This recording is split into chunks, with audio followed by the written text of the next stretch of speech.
La Convention 2025. Nous vous saluons tous au nom de notre Seigneur Jésus-Christ. Ouvrons nos Bibles dans Genèse, chapitre 11, et allons jusqu'au verset 9.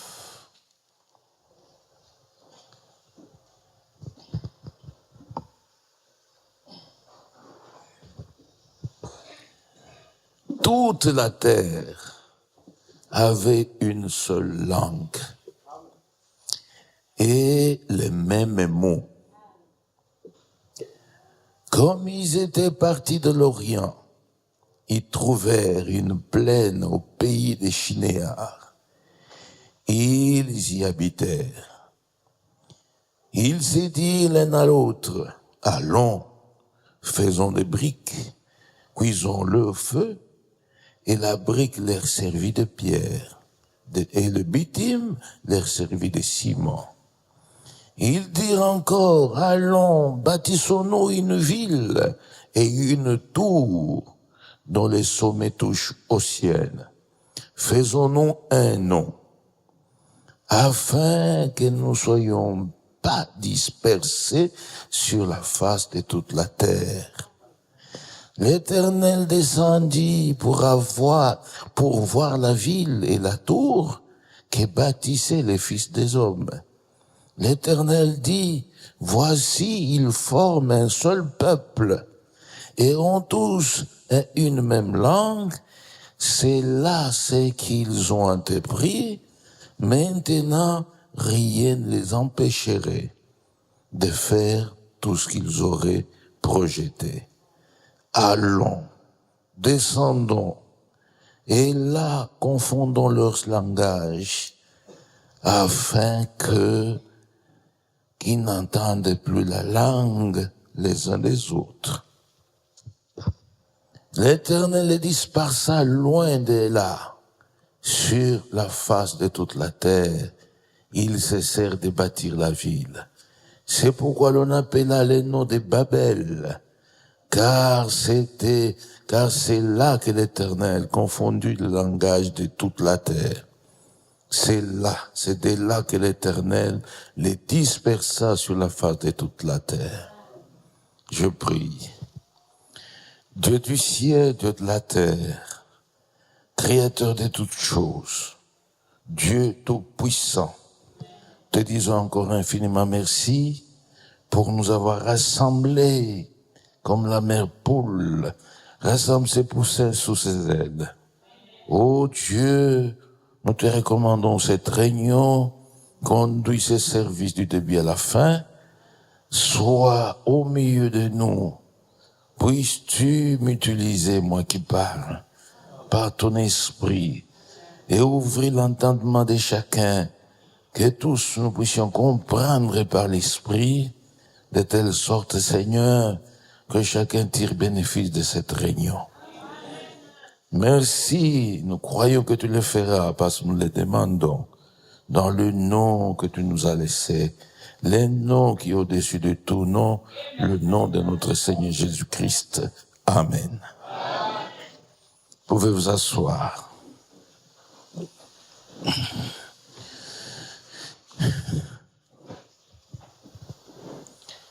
Moi aussi, je m'assieds.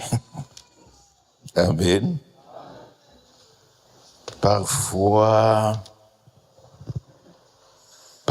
ça peut paraître un peu sacrilège. Nous vieillissons. Amen. C'est normal qu'on s'asseye et qu'on prêche assis. Amen. Avant de pouvoir continuer, nous sommes dans Luc chapitre 4. J'espère que chacun de vous a une Bible. Amen. La Bible, c'est ça la parole de Dieu. Et chaque croyant doit avoir une Bible. Amen.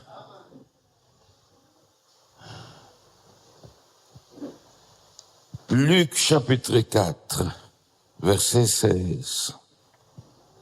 Jésus s'est rendu à Nazareth, où il avait été élevé, selon sa coutume. Il entra dans la synagogue le jour du sabbat. Il se leva pour faire la lecture. On lui remit les livres du prophète Ésaïe. L'ayant déroulé, il trouva l'endroit où il était écrit « L'Esprit du Seigneur est sur moi, parce qu'il m'a oint pour annoncer une bonne nouvelle aux pauvres. Il m'a envoyé pour guérir ceux qui ont le cœur brisé, pour proclamer aux captifs la délivrance et aux aveugles le recouvrement de la vue, pour envoyer libres les opprimés, pour publier une année de grâce du Seigneur. » Verset 20. Ensuite, il roula les livres, le remit au serviteur et s'assit. Tous ceux qui se trouvaient dans la synagogue avaient le regard fixé sur lui. Alors il commença à leur dire, aujourd'hui, cette parole de l'Écriture que vous venez d'entendre est accomplie. Amen. Jésus entre dans la synagogue de Nazareth. Et là, on lui remit les livres d'Ésaïe. C'était les rouleaux à l'époque. Et pour la lecture, il s'éleva. Il lut Ésaïe 61. Et quand il termine la lecture, il ferme les rouleaux, il le remet au serviteur, il s'assit. C'est en étant assis qu'il commence à parler. Amen. Il n'avait que 30 ans en ce temps-là. Moi, j'en ai 70. Alléluia. Et Jésus avait des chairs partout, même dans la barque de Pierre. Amen. Donc la position debout, quand on a encore la force, mais quand on n'a plus de force et que vous désirez entendre la parole, trouvez normal qu'on s'asseye. Amen. Ne prêtez pas attention à la position, mais prêtez vraiment votre oreille à la parole qui est apportée. Jésus s'est mis à dire à ceux qui étaient dans la synagogue, la parole de l'Écriture que vous venez d'entendre aujourd'hui est accomplie. Amen. J'ai dit cela parce que beaucoup d'entre nous sont parfois dogmatiques et vont commencer à se poser beaucoup de questions. Depuis chez moi, ça fait un temps où je prêche assis. Et chez moi, les frères et les sœurs m'avaient beaucoup encouragé. Amen. Parce que tous disent, nous avons besoin de la parole. Debout, tu te fatigues trop vite, tu écoutes les prédications, mais assis, tu prends tout ton temps. Amen. Aujourd'hui, nous parlons sur une prédication de Frère Branham, selon l'écriture que nous venons de lire dans Genèse chapitre 11. Prêché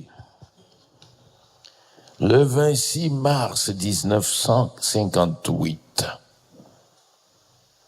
intitulé « Unis sous une même tête ». Alléluia. Ça m'a été demandé à la convention, mais comme c'est une prédication, j'ai beaucoup aimé que ça passe aussi, pas comme exposé, mais comme prédication dans les cultes de ce dimanche. Et tous les serviteurs étaient invités, et même les églises étaient invitées. Que Dieu bénisse tous ceux qui sont venus. Amen. La prédication unie sous une même tête, elle n'est pas la seule. Frère Branham a prêché après.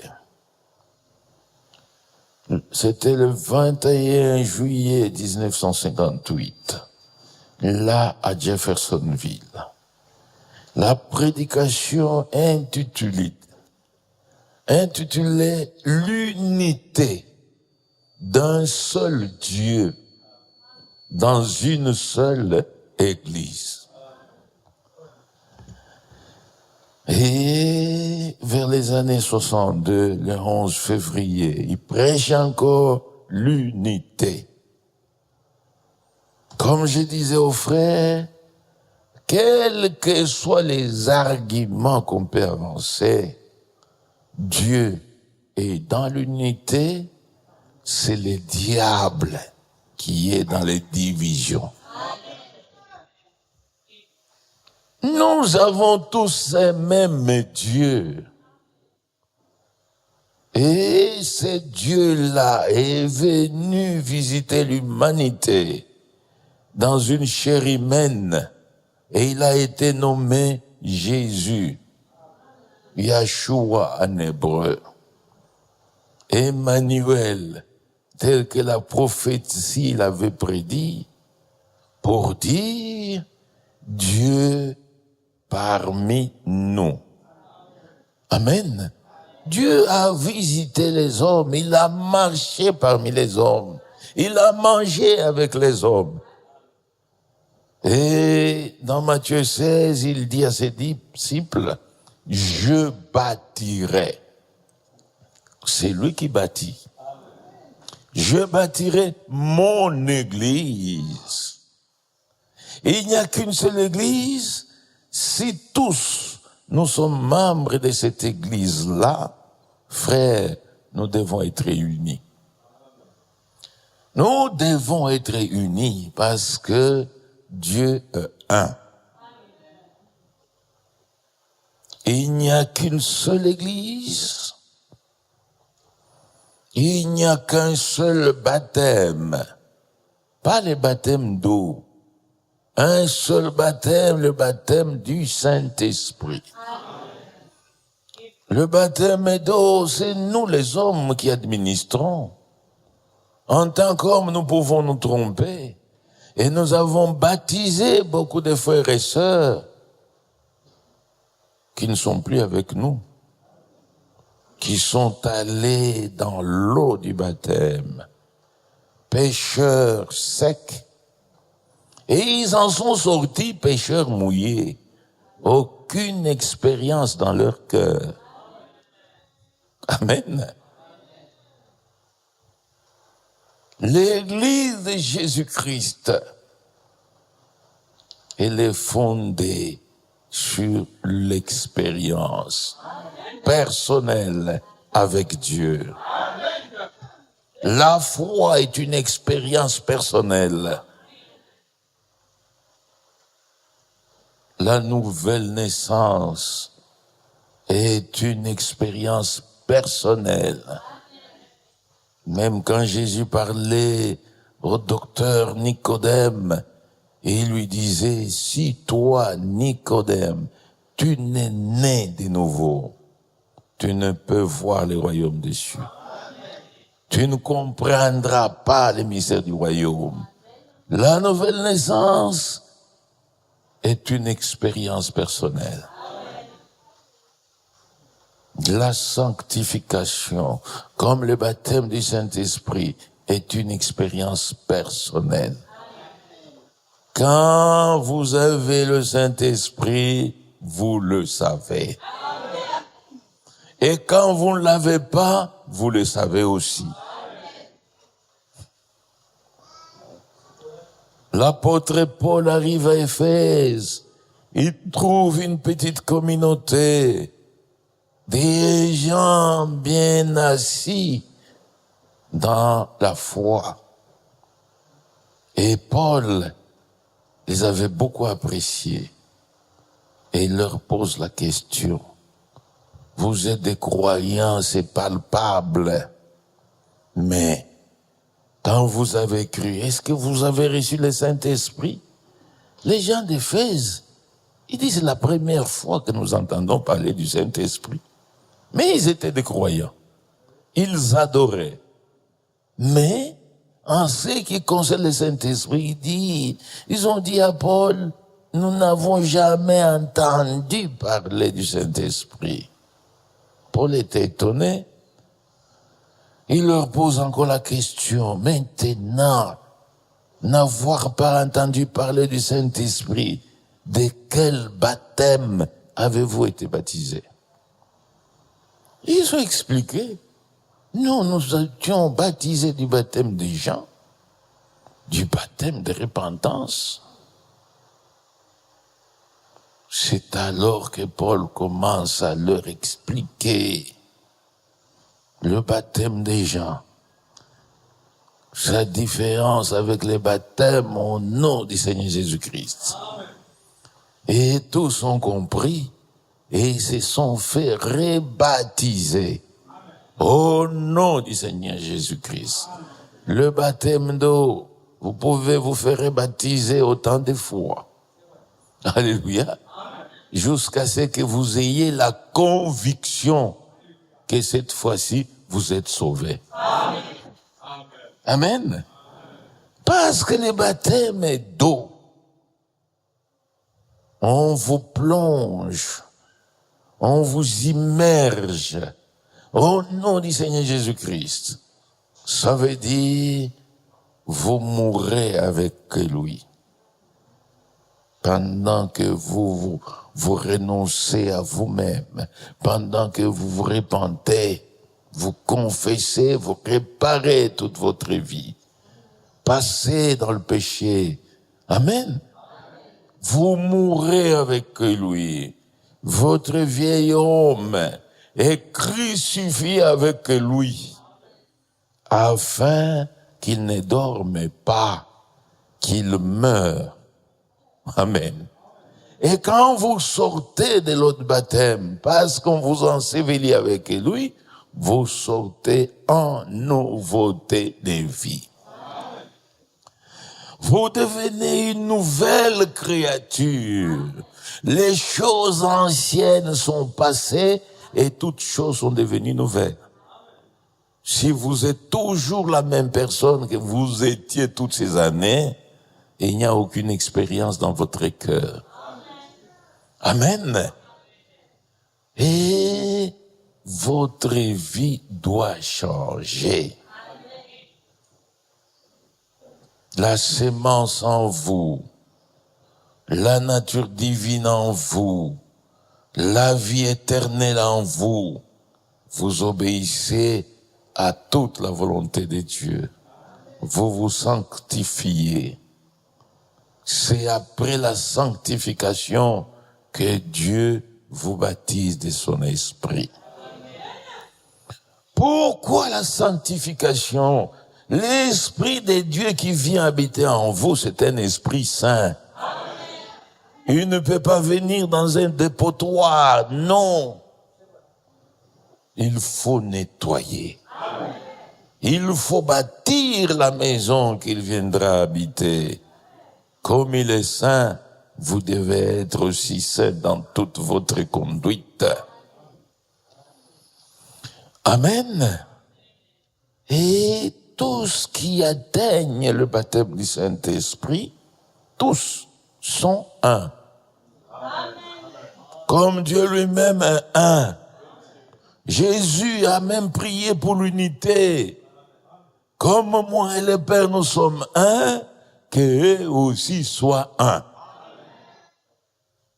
L'Église à la Pentecôte était d'une seule âme, d'une même pensée, le même sentiment. Alléluia.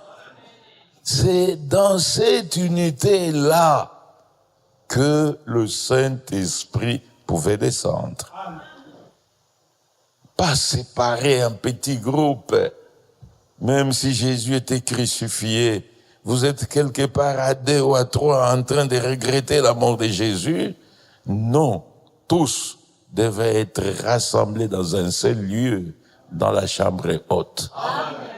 Même s'ils étaient ensemble dans la chambre haute, il fallait que tous soient de même cœur, d'un même sentiment. Alléluia. Et là, le Saint-Esprit pouvait descendre et s'émouvoir. Frère Branham raconte qu'à la Pentecôte, c'était la colonne de feu, une seule colonne. Amen. Pas 2, 3, 4. Une seule colonne de feu qui est descendue. Et quand elle arrive dans la chambre haute, elle explose pour former des langues de feu. Amen. Et sur chaque croyant parmi les 120, tous avaient sur leur tête la langue de feu. Une partie de la colonne de feu. Amen.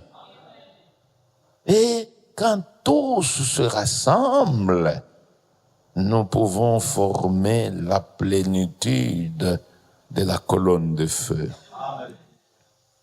Frère Branham a dit, il n'y a que Jésus-Christ seul, notre Seigneur, qui avait la plénitude de l'Esprit. Mais nous tous, nous avons chacun une portion.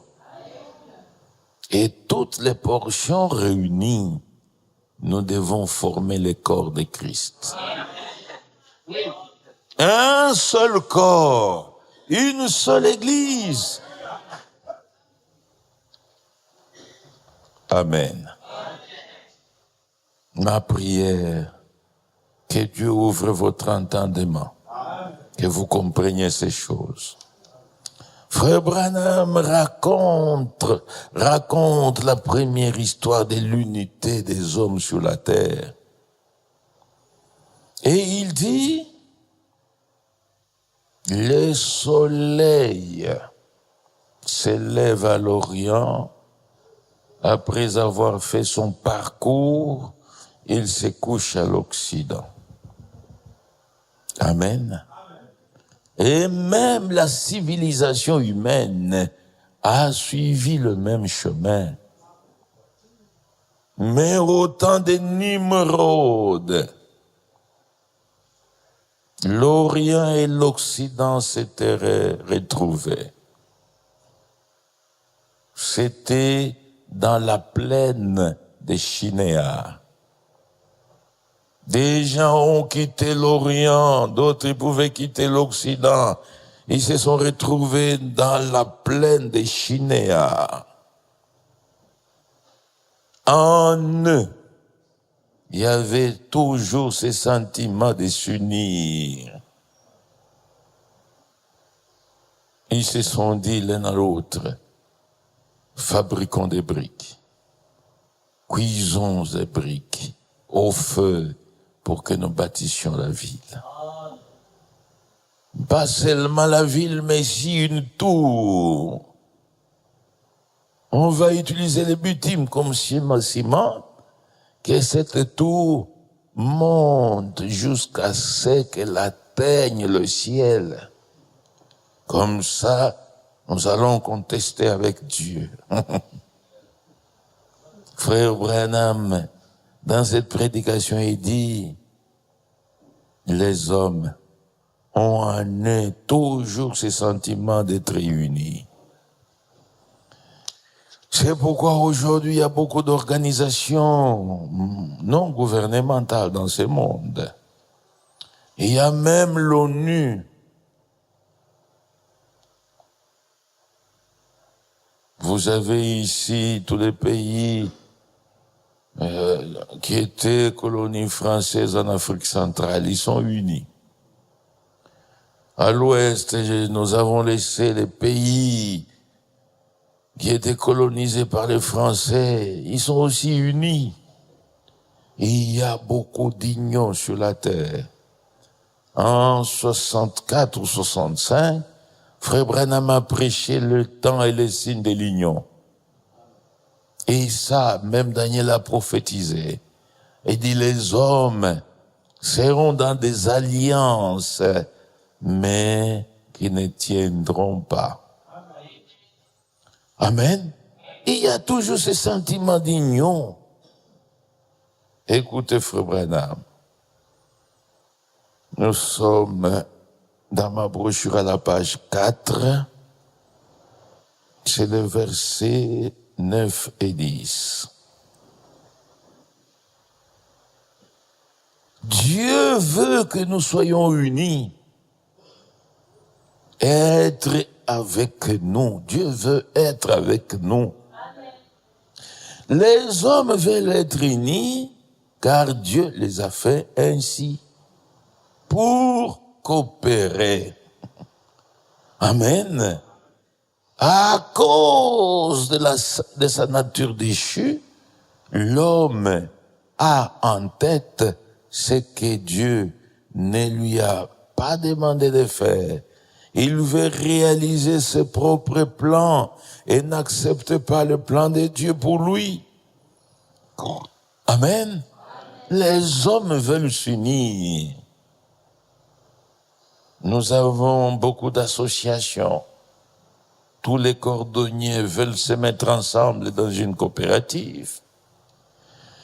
Tous les fermiers désirent se mettre ensemble dans une coopérative. L'homme a en lui la nature de coopérer. Mais, à cause de sa nature déchue, l'homme forme des unions qui ne concordent pas avec le plan de Dieu. Amen. Aujourd'hui, il y a des associations tribales. Ils s'unissent, mais à cause de la nature déchue, ils commencent à combattre aussi les autres. Amen. Pourquoi? Parce qu'ils sont déchus. Mais la volonté de Dieu, c'est que nous soyons tous unis sous une seule tête. Pas un homme, mais que Dieu soit notre tête. Amen. Alléluia. C'est pourquoi, dans Genèse 11, quand les hommes s'unissent et commencent à bâtir la tour de Babel, l'Esprit de Dieu s'était attristé. Amen. Et Dieu, comme toujours avec ses anges, il est descendu et dit, allons confondre les hommes. Ils communiquent, ils coopèrent, parce que tous ont une même langue. Tous ont les mêmes mots.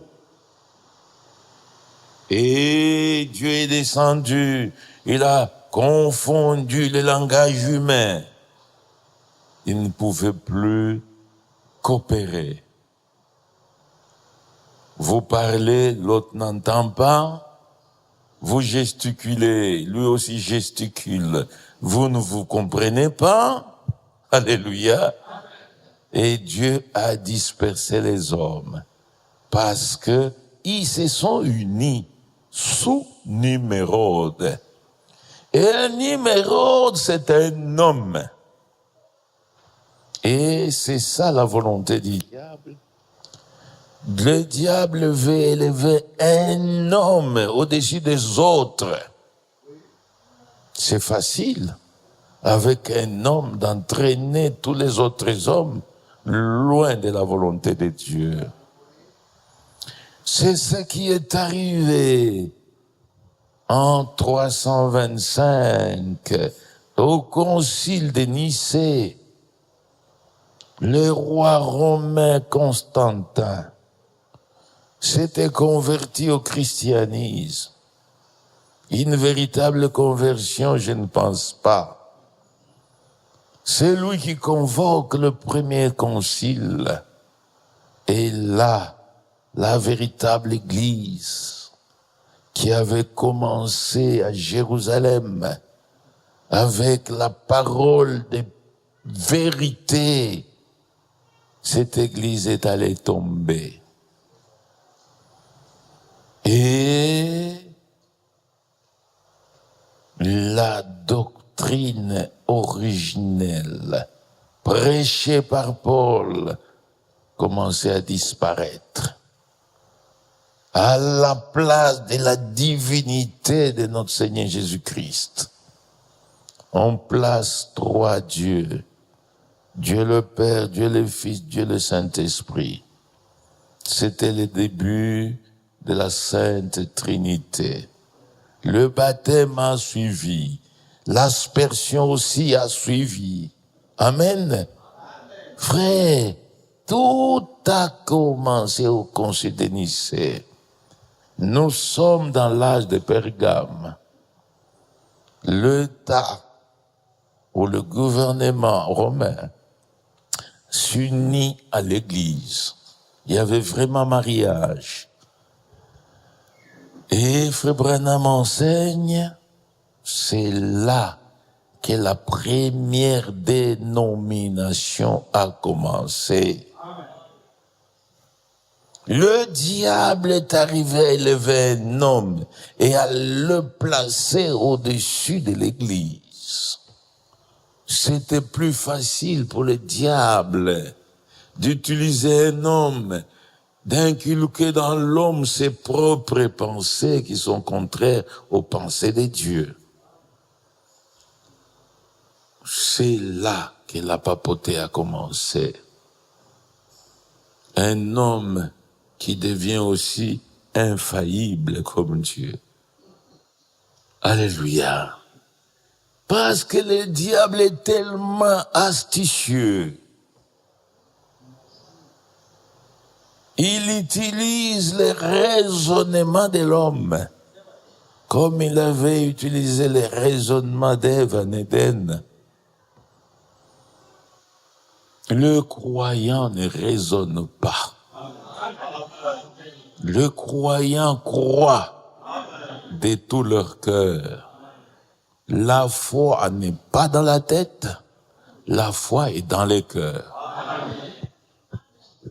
Comme Philippe, qui était transporté en esprit pour rejoindre l'eunuque éthiopien sur son char, qui rentrait déjà chez lui en Éthiopie. Il était allé à Jérusalem pour adorer.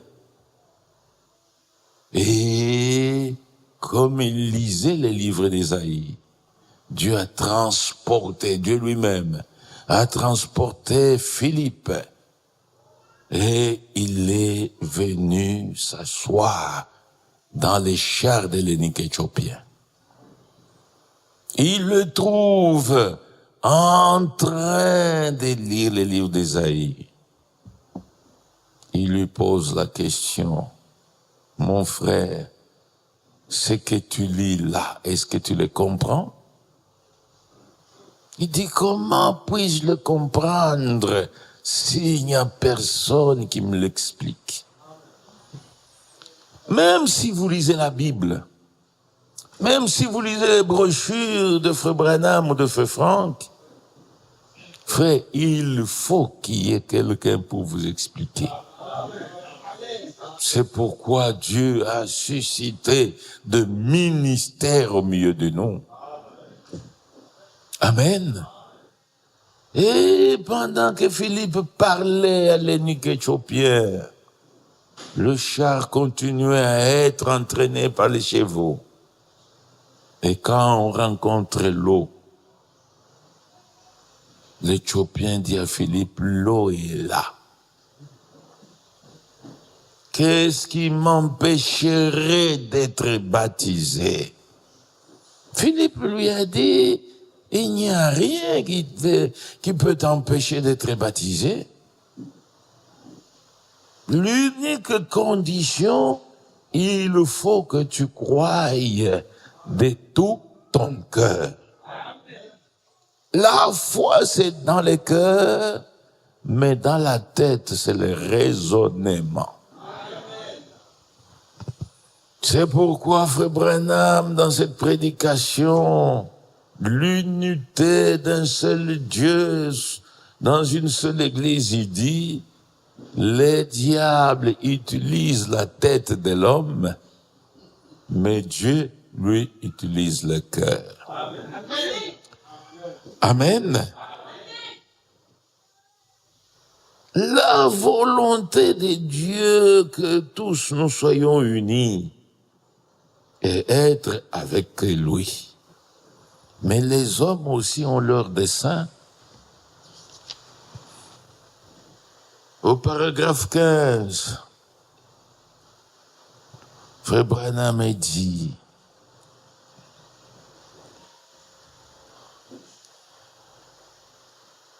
c'est pourquoi le même mensonge, rendant plaisant le péché, la mort faite belle, la beauté est trompeuse. Satan voulait faire un royaume plus beau que celui de Michael. Dès le début, la beauté a été la chute. Et depuis, le diable s'en sert. Et son royaume est joli. Amen.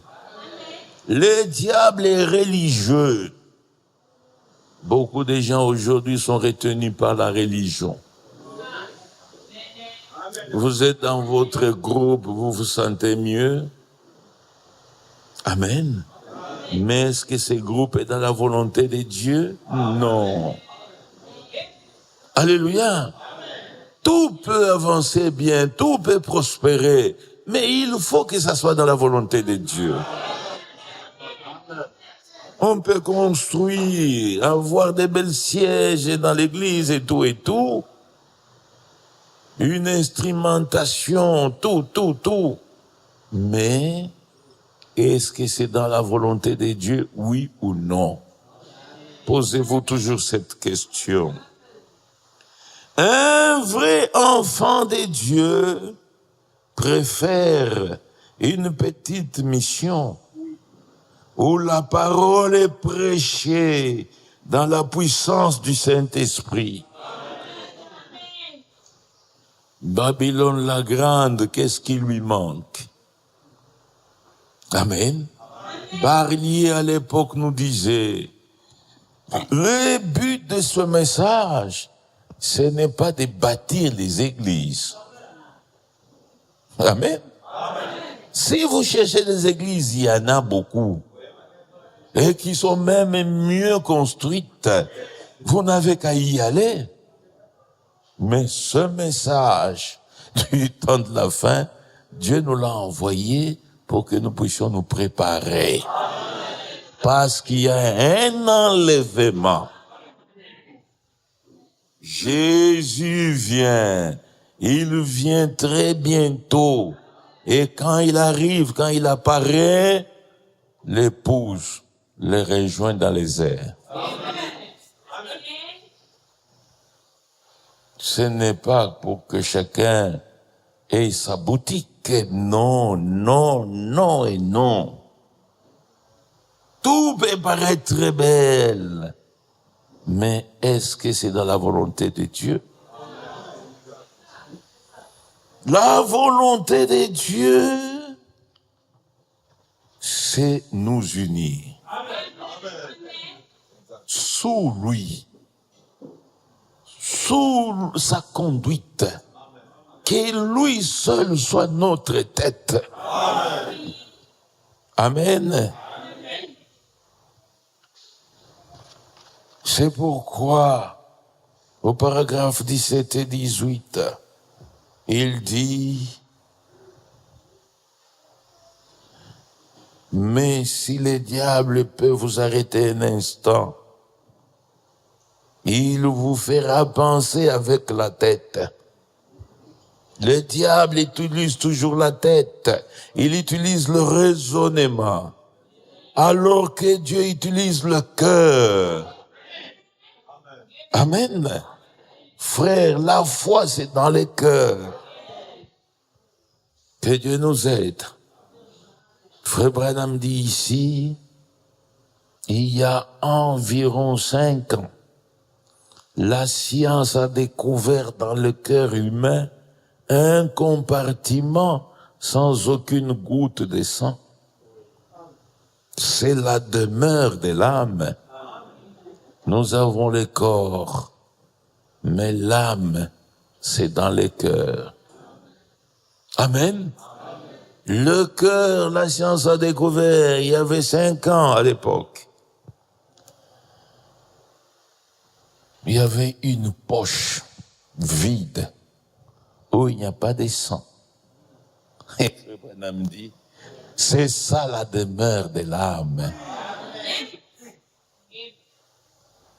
L'âme croit. La foi, c'est dans le cœur. L'âme, c'est dans le cœur. Le sentiment, c'est dans le cœur. Comme Jésus pouvait dire aux Juifs, ce n'est pas ce qui entre par la bouche qui souille l'homme. C'est ce qui sort du cœur de l'homme. Un mauvais cœur, il ne sortira que des mauvais fruits. Un bon cœur, il sortira des bons fruits. Amen. Le diable utilise la tête, le raisonnement, mais Dieu utilise le cœur. Tous les sentiments, c'est dans le cœur. On n'aime pas avec la tête, mais on peut admirer la beauté par la tête. Mais aimer ou haïr, là, c'est le domaine du cœur. Amen. L'homme pense avec sa tête, mais croit dans son cœur. Et il dit, si nous pouvions nous éloigner de la religion cérébrale, Dieu pourrait agir dans l'Église. Amen. Nous éloigner de la religion cérébrale. On se divise et ça fait même honte. Et on continue à s'appeler frères, sœurs. Alléluia. C'est la religion cérébrale. Les gens pensent qu'en ayant son propre groupe, il peut bien gérer sa propre marmite. C'est le diable qui vous trompe. Les églises ne sont pas là pour que nous mangeons. Le royaume de Dieu ne consiste pas dans le manger et le boire. Amen. Vous raisonnez comme ça, vous vous éloignez de Dieu. Mais la véritable foi, Dieu a dit à Jacob, je ne t'abandonnerai point. Je ne te délaisserai point. Alléluia. Dieu prend soin des siens. Alléluia. Nous sommes toujours dans la brochure.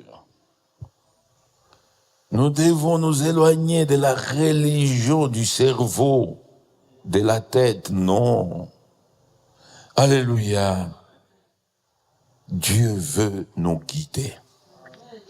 Dieu veut habiter notre cœur et qu'il soit lui seul notre guide. Amen.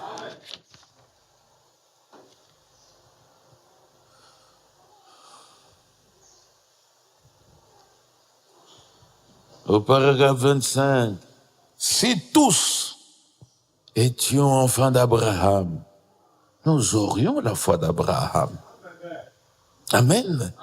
Abraham ne raisonnait pas. Abraham croyait. Il acceptait chaque parole sortie de la bouche de Dieu. Dieu a envoyé son Fils dans une chair semblable à celle du péché pour purifier ce cœur et pouvoir y entrer. Le but de Dieu, c'est entrer dans chaque frère, chaque sœur. C'est incompréhensible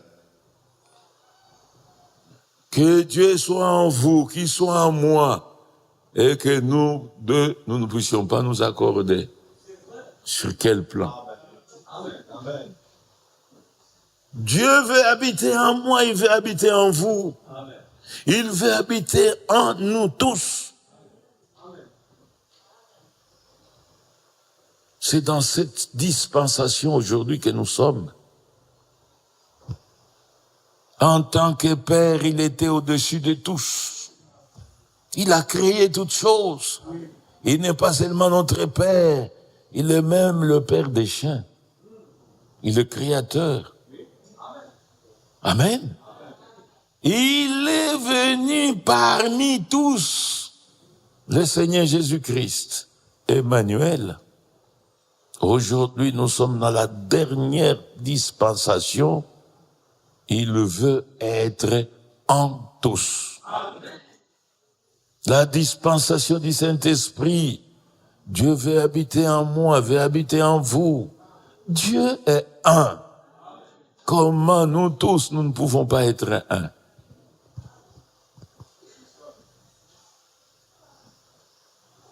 Alléluia. Dieu veut nous unir sous sa tête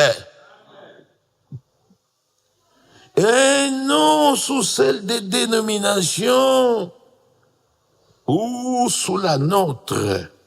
Alléluia.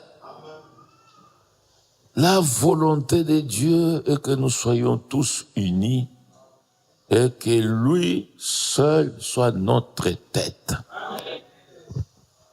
Pas un homme, pas moi, pas Branham, pas Frank, et même Dieu qui est riche en miséricorde, il les a retirés.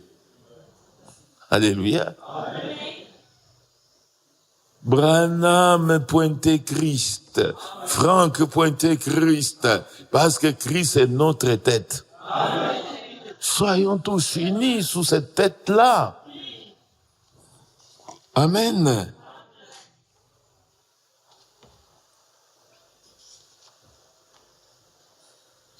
Prenons ce paragraphe. Paragraphe 30. Jésus, lui aussi, vient sur un cheval blanc. Amen. C'est dans Apocalypse 19.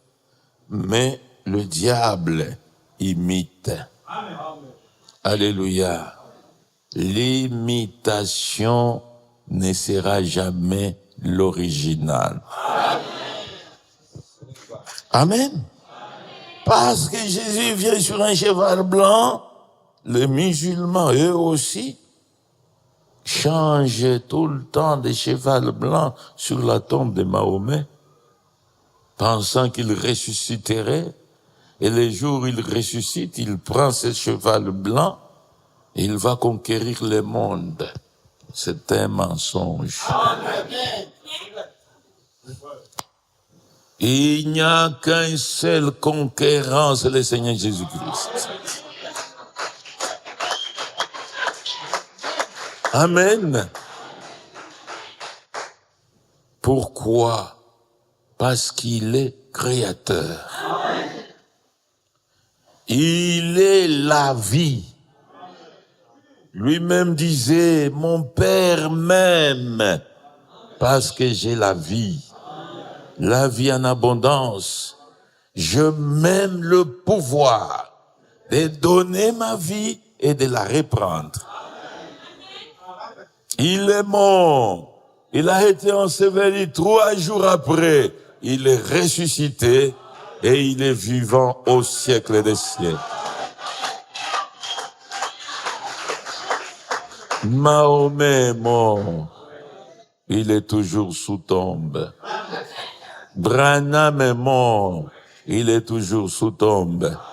Même Franck qui vient de mourir, il est toujours sous tombe. Même moi, je mourrai. S'il y a encore un lendemain, même vous, vous mourrez. Nous sommes des mortels, mais lui, il possède l'immortalité. Amen. C'est un grand conquérant. Il a vaincu la mort. Il a vaincu la tombe. Alléluia. C'est pourquoi en ces temps précieux, il nous a promis de venir nous prendre. Il y a 2000 ans, il a dit à ses disciples, je m'en vais. Vous préparez une place. Et quand je m'en serai allé et que j'aurai terminé de vous préparer une place, je reviendrai. Je vous prendrai avec moi, afin que là où je suis, vous y soyez aussi. Frères et sœurs, c'est dans notre génération aussi que Jésus revient. Amen. Je peux mourir, vous pouvez mourir. Tel que nous sommes rassemblés ici ce matin, nous ne mourrons pas tous. Sans que Christ ne soit revenu. Amen. C'est pourquoi, ô véritables croyants, c'est un temps précieux d'accomplir toute la volonté parfaite de Dieu. Pas la volonté permissive, la volonté parfaite. Et aujourd'hui, la volonté parfaite de Dieu, Dieu veut que nous soyons unis. Amen. Écoutez, frère Branham, Jésus lui aussi vient sur un cheval blanc. Le diable va imiter ce credo, ressembler aussi à la réalité. Amen. Un pentecôtiste peut prier sur vous et vous guérissez. Il n'y a aucun mal. Alléluia. Les diables imitent. Je suis aussi un témoin. Quand le message est arrivé dans notre pays, j'étais parmi les premiers. À Coloésie où j'ai cru, on n'avait même pas atteint le nombre de 100 personnes.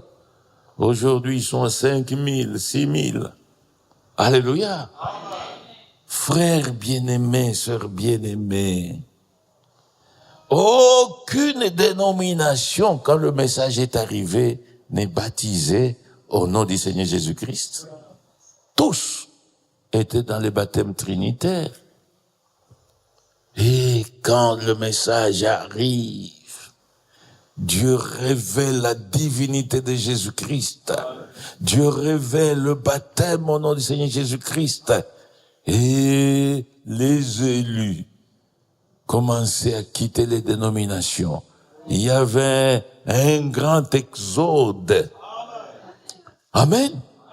Pour empêcher, pour freiner cet exode, les dénominations aussi ont imité. Mais ils n'ont aucun mandat. Alléluia. Les diables, c'est un imitateur. Ces credos, aujourd'hui, peuvent aussi ressembler à la réalité, mais c'est un mensonge. Un mensonge, c'est une vérité pervertie. Dans les derniers jours, les deux esprits se reprochent au point de séduire les élus si c'était possible. L'esprit de Christ et l'esprit entre Christ en ces temps de la fin sont tellement semblables l'un à l'autre. Il faut être élu pour dissocier les deux esprits, pour ne pas tomber dans la séduction. Alléluia. Frère Branham dit, c'est de la religiosité. Amen. C'est la religion tout simplement. La Russie est devenue communiste à cause de cet esprit d'unité. Quand les capitalistes s'unissent, la Russie s'était aussi unie aux autres nations. À l'époque, il y avait l'URSS. Amen. L'ONU veut aussi unir les hommes dans une puissance militaire. Cette puissance militaire, c'est l'OTAN. Et aujourd'hui, la Russie s'unit à la Chine, à la Corée du Nord, ainsi de suite. C'est un temps d'union. Amen. Frère Branham me dit, même l'épouse doit s'unir à son époux. Amen. L'époux est parole, l'église aussi doit être parole. Amen. L'homme ne survit que par la puissance de la résurrection de Jésus. Alléluia. N'entrez pas dans toutes ces autres unions. Vous entrez dans l'union avec votre époux. Lui a la puissance de résurrection. Et quand nous ressusciterons, quand nous serons changés, frères, nous ne mourrons plus jamais. Amen. Amen. C'est sous cette puissance que nous devons nous unir. Amen. Nimérode a voulu les unir et a construit une tour. Les catholiques veulent unir le monde sous le catholicisme. Le protestant veut l'unir dans une fédération. Amen. Dans l'écuménisme, la fédération des églises, c'est toujours le même diable menteur. Chaque nation est sous son contrôle. Mais nous n'avons pas de cité ici-bas. Tout trône, toute nation, tout bâtiment, tout credo humain s'écroulera. Mais Christ demeure à toujours. Voilà l'homme à qui nous devons être unis. Amen.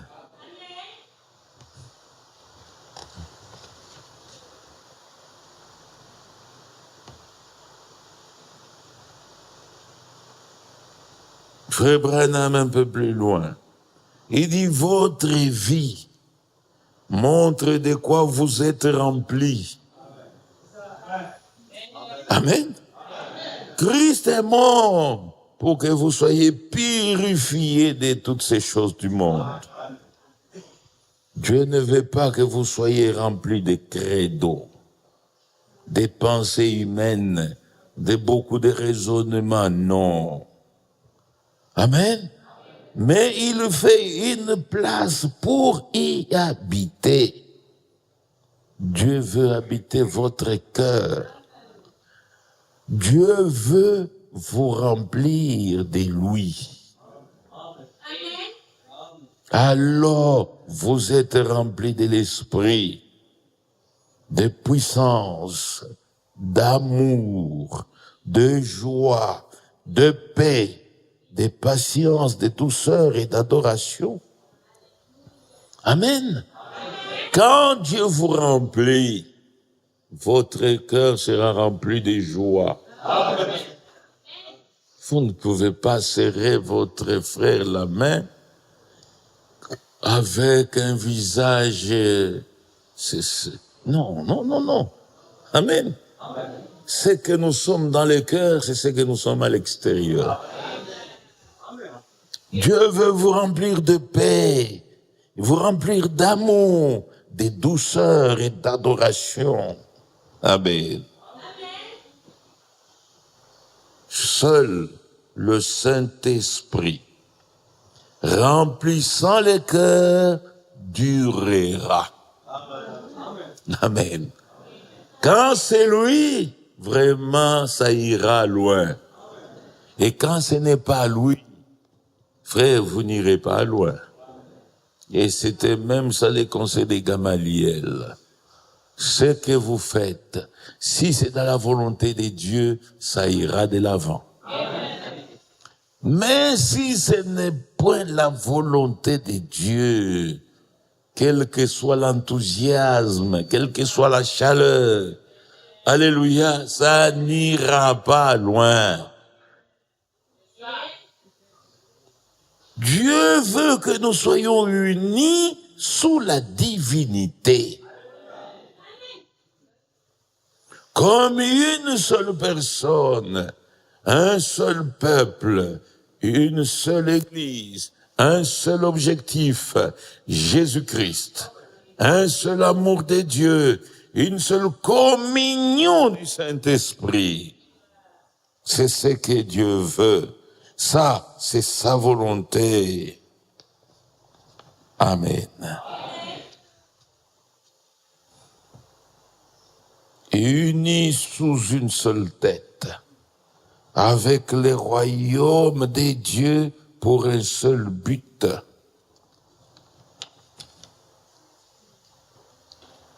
Amen. L'essentiel a été lu. Terminons par la dernière page. Nous sommes unis sous la royauté de Christ. Amen. Qui est ici? Combien veulent unir leur cœur avec lui? Chasser le monde, chasser l'incrédulité, les credos pour s'unir à Christ. Alléluia. Amen. Et là, Frère Branham s'est mis à prier sur les malades. La volonté de Dieu que nous soyons unis. Oui. Unis pas sous un seul homme. Il n'y en a pas.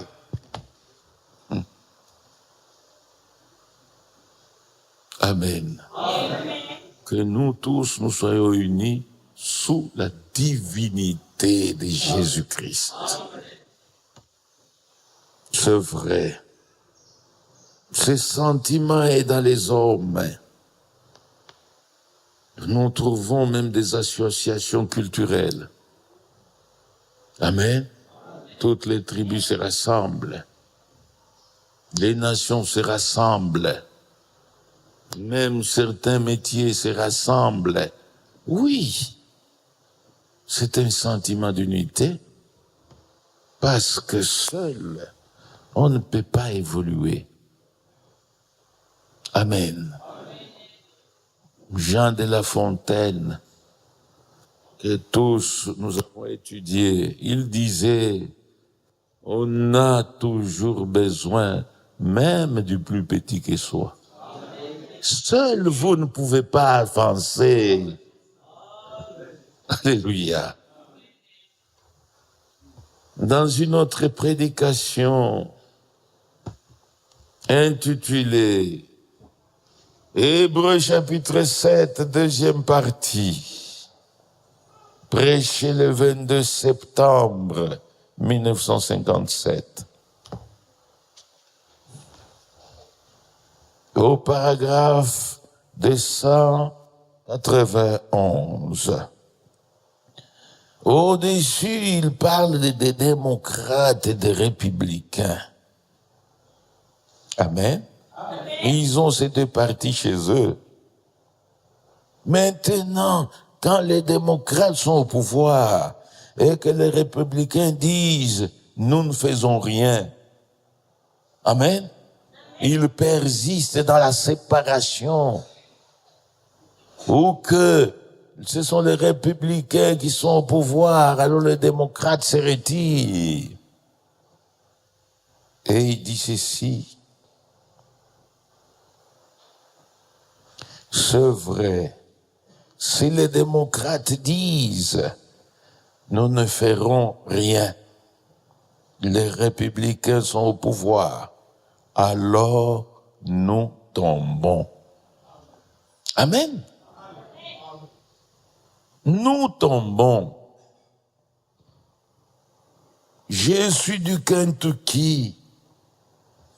Ensemble, nous tiendrons. Divisés, nous tomberons. Nous avons été colonisés, nous, par les Belges. Ils ont leurs défauts, mais ils ont aussi de qualités. Les Belges nous disaient, c'est leur devise, c'est l'union qui fait la force. Amen. Amen. Amen. Ensemble, nous tiendrons, quelles que soient les épreuves. Mais divisés, nous tomberons. Frère François a eu la grâce de venir chez nous. Il a visité certaines églises. Il a vu comment nous sommes unis. Alléluia. Frère David qui est à Port-Gentil, il travaillait avec moi. Un besoin s'est fait sentir à 70 kilomètres de chez nous là. Il est là. Nous continuons à travailler comme si nous sommes dans la même église. Même jusqu'à maintenant qu'il est venu au Gabon. Unis, nous tiendrons, mais divisés, nous tomberons. Alléluia. Comprenez ce mystère. Comment c'est quelque chose d'individuel? C'est bien. À moins que vous ayez votre ciel. Amen. Frère Franck venait de dire il n'y a pas longtemps, il dit des frères qui n'arrivent même pas à se saluer. Mais vous pensez qu'avec cette attitude, nous serons assis à la même table dans les royaumes célestes? S'il nous faut nous accorder, c'est maintenant, ici-bas. Quand nous sommes unis ici, nous serons unis là-bas.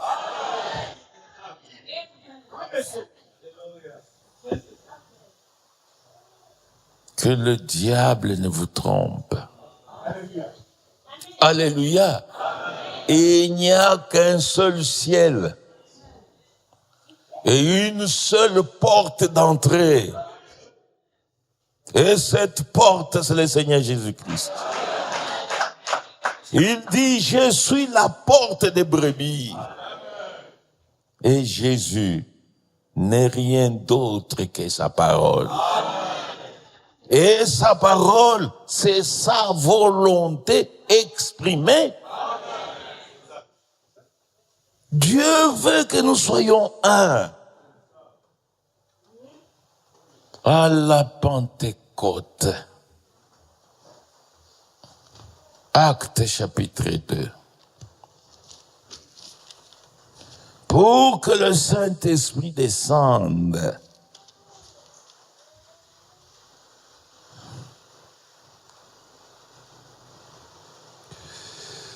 Actes chapitre 1, c'est pas 2. Acte 1.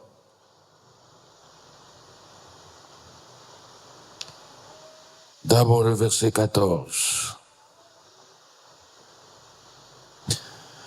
Tous, d'un commun accord, persévérer dans la prière, avec les femmes et Marie, mère de Jésus, avec le frère de Jésus. Tous étaient d'un commun accord. Amen. Et je cherche l'endroit où il est dit, tous étaient d'un même cœur, d'un même sentiment.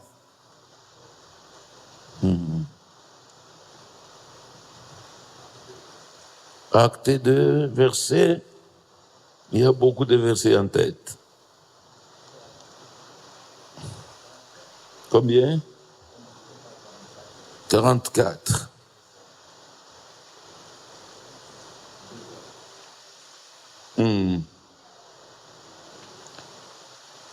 Verset 43. Chapitre 2 dans Actes. Verset 43. La crainte s'emparait de chacun. Et il se faisait beaucoup de prodiges et de miracles par les apôtres. Pourquoi? Tous ceux qui croyaient étaient dans un même lieu, pas dans des lieux différents. Ils avaient tout en commun. Amen.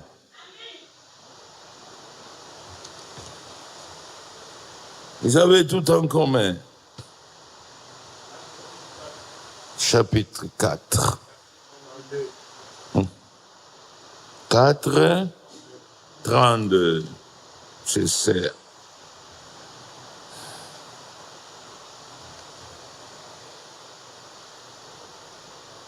Ok.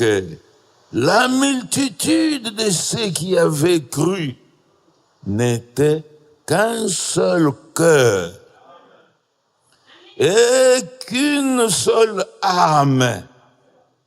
Alléluia. Tous avaient le même amour, le même sentiment. Alléluia. Un même cœur. On peut trouver encore une autre écriture. Alléluia. Frère, la division, c'est la pire des choses dans ce message.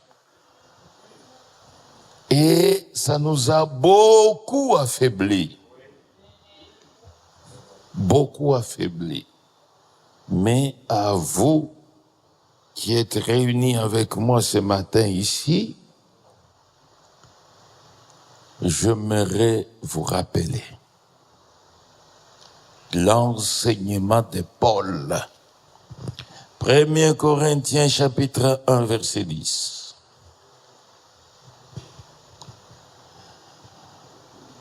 Premier Corinthiens chapitre 1 verset 10.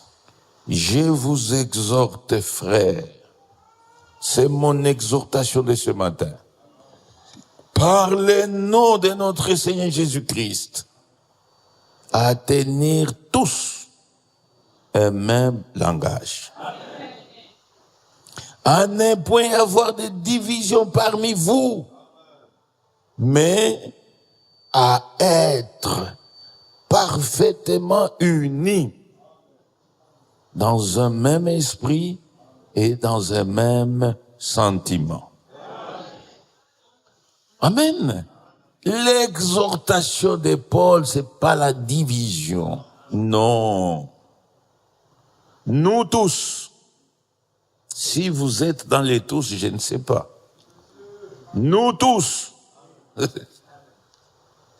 dans un même amour, dans un même sentiment, tenant tous le même langage. Alléluia. Parce qu'avant l'enlèvement, l'Église doit atteindre son unité de la foi, son unité de la connaissance du Fils de Dieu. Éphésiens 4, verset 1. Je vous exhorte donc, moi, le prisonnier dans le Seigneur, à marcher d'une manière digne de la vocation qui vous a été adressée. Ma vocation, c'est aller au ciel. Je ne sais pas votre vocation à vous. Et il y a combien de ciels? Il n'y a qu'un seul ciel. Amen. À marcher d'une manière digne de votre vocation, en toute humilité et douceur. Est-ce que derrière on me suit bien? On ne peut pas arrêter, on continue. En toute humilité en toute douceur, avec patience, vous supportant les uns les autres, avec charité. Frère Franck écrit, il dit quand Dieu dit vous supportant les uns les autres, ça veut dire il y a des choses que nous devons supporter. Alléluia. Faites un effort pour supporter. Nous sommes tous des humains, sujets à beaucoup de faiblesses. Et quand certaines choses arrivent, nous devons nous supporter les uns les autres. Et pour y arriver, vous devez avoir l'amour. Pourquoi l'amour? Parce que l'amour couvre une multitude de fautes. Amen.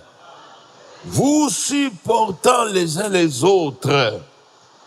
Verset 3. Vous efforçant. Il y a un effort à fournir. Alléluia. L'unité ne se ramasse pas. Vous efforçant à conserver l'unité de l'esprit par les liens de la paix. Nous devons tous rechercher la paix. La paix avec tous. La paix avec tous les frères, toutes les sœurs. La paix même avec les païens. C'est dans la paix que la sémence de paix, la parole de Dieu est sémée. C'est dans la paix que vous pouvez vous sanctifier. Et sans la paix, sans la sanctification, personne ne verra le Seigneur. Alléluia. Vous efforçant, il y a un effort à fournir pour conserver l'unité de l'esprit. Pourquoi? Verset 4. Il y a un seul corps, le corps de Christ. Il y a un seul corps, un seul esprit, comme aussi vous avez été appelés à une seule espérance par votre vocation. Amen. Nous tous, nous allons dans un même ciel. Mais si ici-bas, nous ne nous accordons pas, alléluia, comment nous allons nous accorder au ciel? Ici-bas, nous ne nous aimons pas, comment nous allons nous aimer là au ciel? Ça, c'est le diable qui vous trompe. Jésus a dit, aimez-vous les uns les autres, afin que l'entourage constate que vous êtes vraiment mes disciples. Amen. C'est un commandement nouveau que le Seigneur nous a donné et nous devons l'accomplir. Le véritable amour couvre une multitude de fautes. On pose même la question à notre Seigneur. Dit d'accord, maintenant, si quelqu'un m'offense par jour autant de fois, combien de fois dois-je le pardonner? Vous connaissez la réponse. Parce que vous lisez la Bible. En un seul jour, 7 fois, 70 fois. Ça fait combien? 490. Amen. C'est ça, atteindre l'image de Christ. Amen. Et si nous atteignons ce niveau, on vous giflera à gauche, vous donnerez même la joue droite. Amen.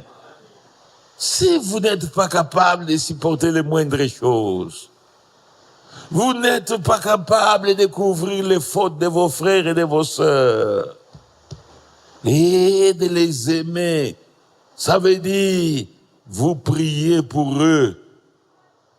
Seigneur, secours ma sœur.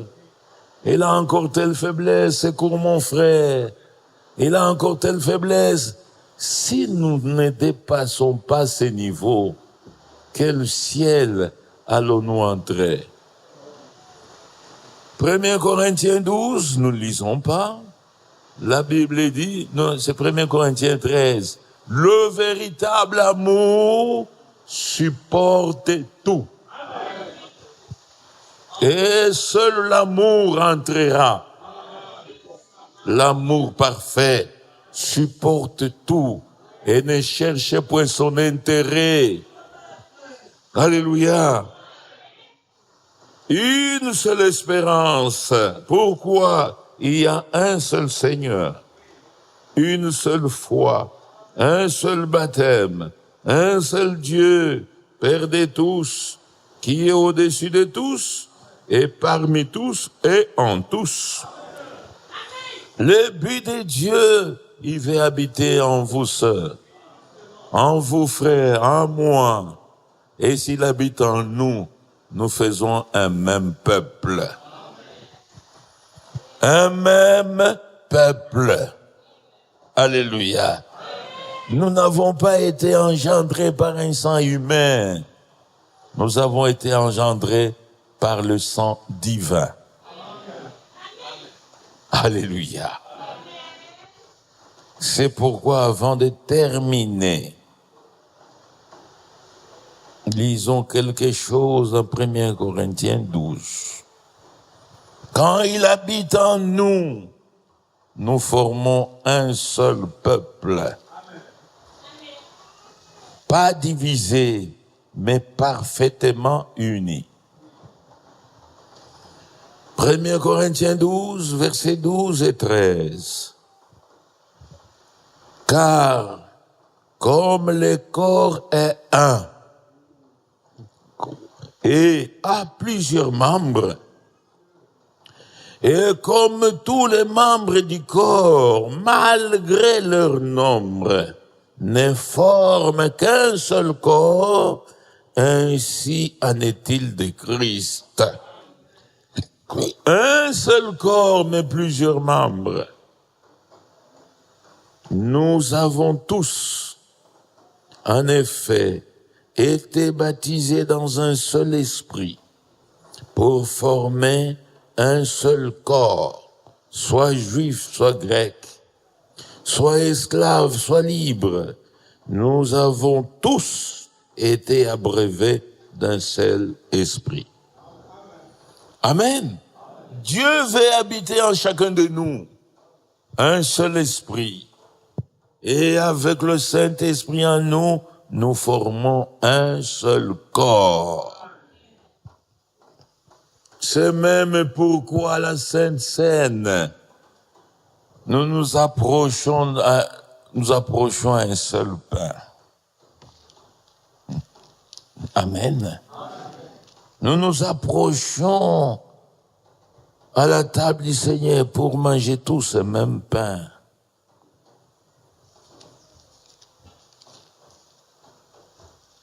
Toujours dans Corinthiens 1er, chapitre 10.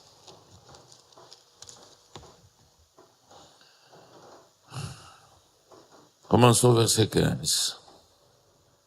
Je parle comme à des hommes intelligents. Jugez vous-même ce que je dis.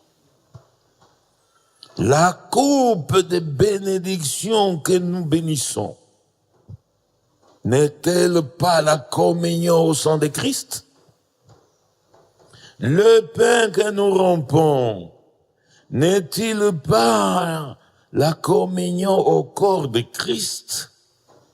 Puisqu'il y a un seul pain, nous qui sommes plusieurs, nous formons un seul corps, car nous participons tous à un même pain. Alléluia. Le secret de l'unité. À la Sainte Seine, nous mangeons tous le même pain. Mais ce pain-là, qui symbolise le corps de Christ, je demande encore votre attention. Je suis en train de terminer. J'ai promis que je ne serai pas très long. Plus c'est long, plus vous allez oublier beaucoup de choses. Amen. Un seul pain que nous mangeons. Jésus dit, le grain de blé qui est tombé en terre, s'il ne meurt, il reste seul. Mais s'il meurt, il produit beaucoup de fruits.